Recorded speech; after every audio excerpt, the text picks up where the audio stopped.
What's going on, people? 2007 ML 320 CDI. It has 227,000 miles. This is first time I actually fixed an AC on it. This car was in a wreck, CDI. So 227,000 miles. Anyways, so this is my mom's car.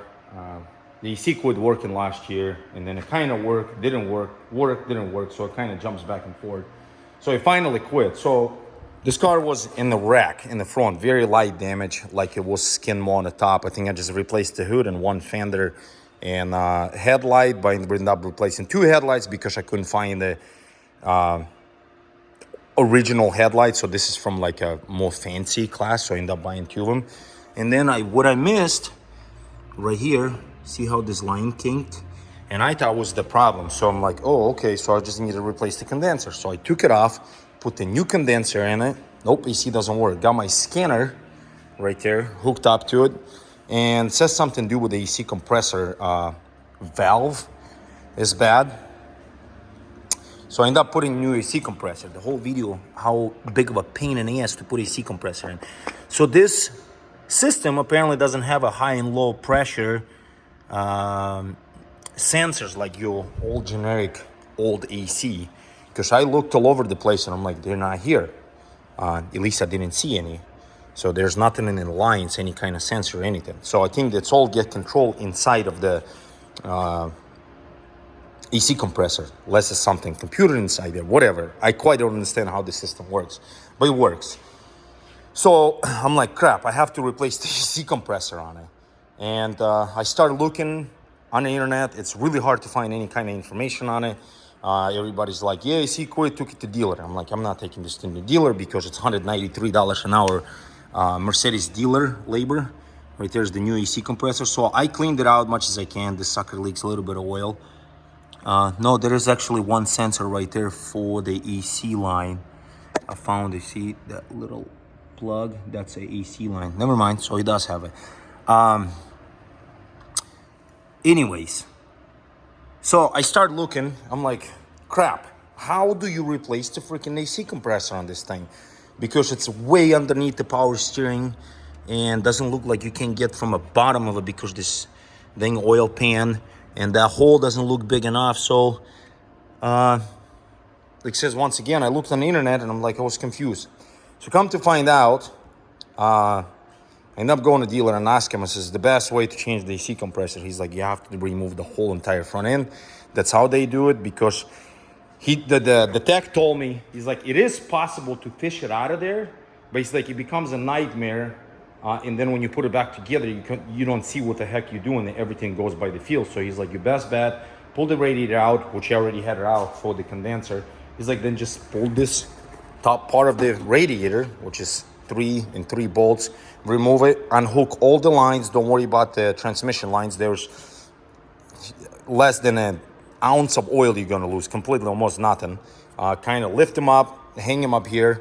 They will drift a little bit, drain the coolant, and remove the radiator, and then you can get access to replace the AC compressor. So I did. I end up going, this is day number 3. I only working part-time. Actually, I gotta go to work almost already. So I end up doing it that way. So now I have a machine, but I don't have any Freon in it. So I use the vacuum, suck all the air off of it, and recharge it. I don't recharge my AC proper way. I go actually off the gauges instead of going off of the weight, whatever this thing's gonna tell you for the AC. Usually there's a sticker someplace, but like I said, over here.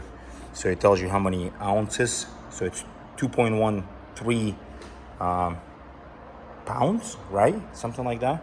Anyways, so I ignored that, and I end up going off the gauges. So what I do, I'm trying to, like in this temperature, which is about 87 degrees, I'm trying to be at the low side at 30 psi, right around plus minus 5, and I don't want to go on the high side above 200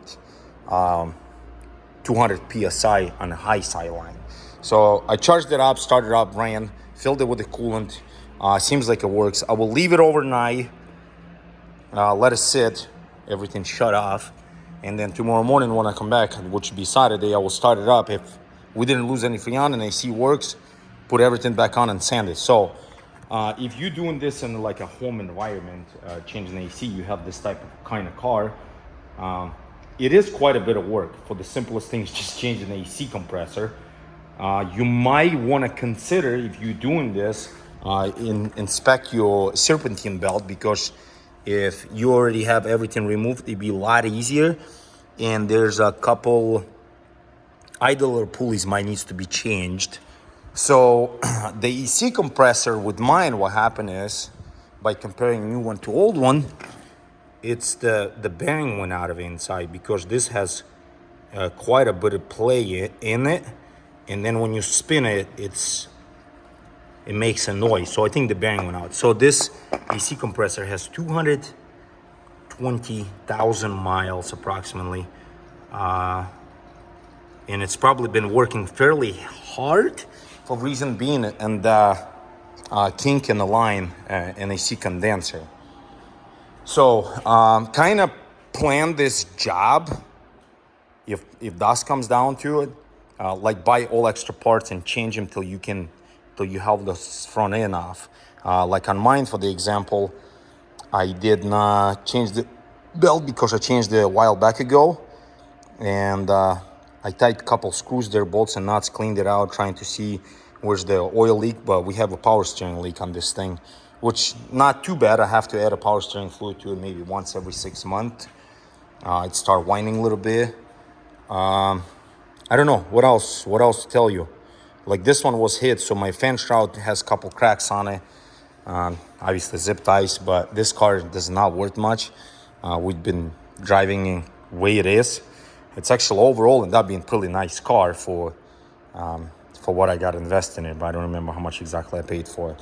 One point in time I decided to sell it, and this is a funny story. I wrote it up. I said 2007 ML 320. I think at that point in time it had a little under 200,000 miles. And I believe I posted for like $2,500, but at that time everything worked on it. And a guy replied back, due to salvage title, I'm willing to offer you $500. I says, you nuts? And I got frustrated and actually ended up taking this car from a marketplace and ended up giving to my mom, and she'd been driving it, and we really didn't have much of a problems on it. The major part of the job we did, inside there's a oil cooler. So we end up, they like to leak. So we end up replacing a oil cooler in the valley of the V6, the valley. I don't remember what it cost, like $1,900 or $1,800. But overall, did brakes on it, nothing major. So if you do find one of these cars, so you like Mercedes and you want a diesel, I literally would not afraid buying them with like 150 or 160 or even 180,000 miles, because they are, especially the older ones. Like I got a 2014 GL, and comparing to this one feels like it had a lot more higher quality materials been used on it. The motor obviously the same, but surprisingly, the same motor gets used in a Sprinter Sprinter vans. And I had a few of them you guys seen on my channel, and they were right around 600,000 miles. And actually those engines ran really good. So this is the same exact motor.